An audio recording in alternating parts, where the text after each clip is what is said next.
আমি যখন পায়াটা রান্না করছিলাম সেটা ছিল গতকালকের ভিডিও। গতকাল দুপুরের পর আমি সকল কিছু রেডি করে তারপরে হচ্ছে আসরের পর আমি রান্নাটা বসিয়ে দিই। সারা বিকাল চুলার উপরে ছিল। রাতের 8টা-9টা পর্যন্ত থাকার পর যখন একদম চুলার আঁচ কমিয়ে পায়াগুলো রান্না করলাম তখন চুলাটা বন্ধ করে দিয়ে তারপর দিন সকালবেলা হচ্ছে আজকের দিনের কথাই বলছি।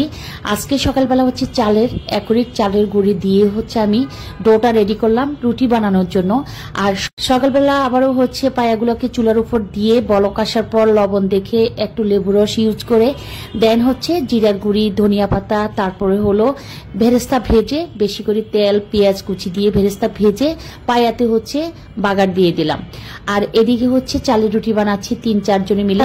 আসলে সত্যি কথা বলতে কি কোন জেলাতে কোন রীতি আমি জানি না। আমাদের জেলাতে হয় কি এই পায়া নেহারি পয়সা বা খুরা বা যাই বলেন না কেন এইটা রান্নার সাথে সাথে হয় কি চালের গুঁড়িটা মাস্ট সবাই বানায়। এটা আমি ছোটবেলা থেকে দেখে আসছি।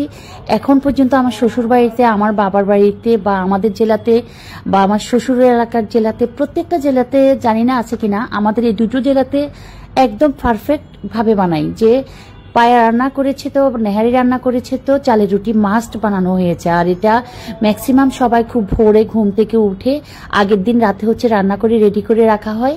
আর সকালবেলা হচ্ছে গরম গরম রুটি আর হচ্ছে পায়া দিয়ে বাসার যারা যারা আছেন সবাই মিলে একই টেবিলে বসে খেতে খেতে বসে আড্ডা দেওয়া আর চালের রুটি খাওয়ার মজাটাই মনে হয় অন্যরকম। আসলে যখন পায়া রান্না করা হয় একদম ঘটা করে আত্মীয় স্বজন যারা আশেপাশে আছে তাদেরকেও বলা হয়। তো একটা কথা শেয়ার করি, এখানে হচ্ছে বেলুন, এটাকে আবার কোথায় কি বলেন আমি জানি না, আমি বেলুন শব্দটাই ইউজ করছি বইয়ের ভাষায়। তো বেলুন আর হচ্ছে আমার যে ফিরিটা দেখাচ্ছি রুটি বানানোর, এটা হচ্ছে গ্রানাইটের একটা ফিরি। তো এই ফিরিটা হচ্ছে আমি এই কোরবানি উপলক্ষে নেওয়া। আমার কাছে মনে হয় এত বছর যে কষ্টটা না আমি করেছি তার দ্বিগুণ সুখ পাচ্ছি বা শান্তি পাচ্ছি বা আনন্দ পাচ্ছি বা সহজলভ্য মনে হচ্ছে এই পিড়িতে আমি রুটি বানিয়ে। কারণ অনলাইনে এত দেখা দেখি করতেছি, আমি কনফিউজ ছিলাম যে এই রুটি বানানোর ফিরিটা নিব কি নিব না। তো আমার কাছে মনে হলো যে না, সাহস করে একটা নিয়ে নিই, দেখি কেমন হয়। তো এতক্ষণ পর্যন্ত আমি বেলুন আর হচ্ছে পিড়িটা আমি এই জন্য আপনাদের কাছে বারবার নেড়েচেড়ে দেখাচ্ছিলাম যে আপনারা হয়তো বা খেয়াল করেছেন আমি এই পিড়িতে হচ্ছে রুটিগুলো একদম খুব দ্রুত বানাচ্ছি। কোরবানির ঈদের দিনও বানিয়েছিলাম, এখনো বানাচ্ছি। আমি ভেবেছি পিচ্ছিল থাকবে বা বানাতে কষ্ট হবে, বানানো যাবে না। তবে 100% ভালো একটা যে ফিরি কিনেছি, যেটা আমার জন্য মৌখিকভাবে অনেকবার আমি এই রেসিপিটা শেয়ার করেছিলাম। তারপরে অনেকে অনুরোধ করছেন আপু প্লিজ একটু দেখান, একটু শেয়ার করেন। এই পিঠাটার নাম আমার দেওয়া একটা নাম, আমি আমার পরিবারের লোকজনের সাথে এই পিঠাটার নামটা শেয়ার করেছিলাম। তবে দুঃখের বিষয় হলো যতবারই আমি এই নামটা প্রকাশ করেছি ততবারই আপনারা এই পিঠাটার নাম চেঞ্জ করে দিয়েছেন। প্রথমে আমি চিনি দিয়েছি, তারপরে আমি পরিমাণ মতো ডিম দিয়েছি, তারপর হলো চিনি আর ডিমকে ফেটে নিয়ে চালের গুঁড়ি আর ময়দার গুঁড়িকে মিক্সড করে হচ্ছে আমি ডোটা রেডি করছি। চামচ দিয়েও ফেটিয়ে নিতে পারেন, আবার হাতের সাহায্যে ফেটিয়ে নিলে সবচেয়ে বেস্ট হয়। ডোটার ঘনত্ব যদি একটু বেশি হয় সামান্য পরিমাণে পানি দিয়ে দিতে পারেন। দেওয়ার স্টাইলটা হচ্ছে জাস্ট আপনার থেকে, আপনি যেভাবে দিবেন সেভাবে পিঠাটা তৈরি হবে আপনার মতো করে। এখানে কোনো আমি ইচ্ছে করে পিঠাটার নাম চেঞ্জ করে আপনারা যে নামটা দিচ্ছেন আসলে আমার মাথায় নেই যে আপনারা কেন এই পিঠাটার নাম দিচ্ছেন। হয়তোবা যারা সায়েন্স গ্রুপে ছিলেন, যারা সায়েন্স নিয়ে পড়েছেন, তারা বলছেন যে এই পিঠাটার নাম আমার দেওয়ার নামটা না, এই পিঠাটার নাম অন্য কোনো নাম যেটা আপনারা দিচ্ছেন। এই পিঠাকে আমরা বাঙালিরা মিষ্টি বড়া বলতে পারি বা আমার দেওয়া যে নামটা এটা জাস্ট আমি আমার ফ্যামিলিতে উদ্বোধন করেছি যে এই পিঠাটার নাম এই হতে পারে। বাট আমি অনেকবার এই পিঠাটা শেয়ার করেছি, যতবারই শেয়ার করেছি ততবারই আপনারা আমার এই পিঠাটার নাম চেঞ্জ করে ফেলেছেন।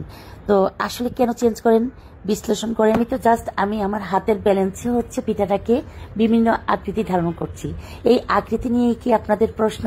যে যারা সায়েন্স নিয়ে পড়েছেন তারা বলছেন যে আপু আপনি যেই পিঠাটা বলছেন বানাচ্ছেন, যে পিঠাটার নাম দিচ্ছেন এই পিঠাটা নাম এটা হতে পারে না, এই পিঠাটার নাম এই হতে পারে। তো আমিও বলি যদি হতে পারে আপনাদের দেওয়া নামটি হচ্ছে সঠিক নাম।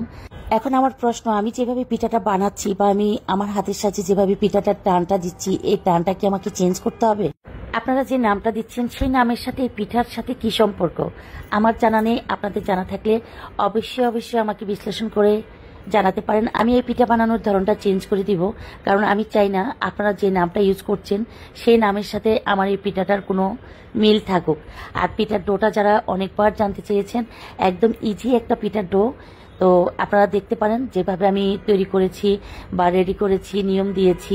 নিয়মটা জাস্ট আমি আমার পরিমাণ মতো করেছি। এটাকে আমি কোনো কাপ মাপা বা কোনো কিছু মেপে দেখানো এমন না। আর পিঠাটা কেন আপনারা এতবার বলছেন যে এই পিঠাটা, আমি যে পিঠাটা বানাচ্ছি আমি বলেছিলাম কাক ঠ্যাং বক ঠ্যাং, আঞ্চলিক ভাষায় কাওয়ার ঠ্যাং বগার ঠ্যাং। আপনাদের 80% লোকজনের কথা হলো যে আমি যে নামগুলো দিয়েছি বা মিষ্টি বড়া হতে পারে, এই নামটা এই না, এই পিঠাগুলা এই পিঠা না, এই পিঠার নামটা হচ্ছে আপনাদের দেওয়া যে নামটা ওটি হচ্ছে রাইট নেম।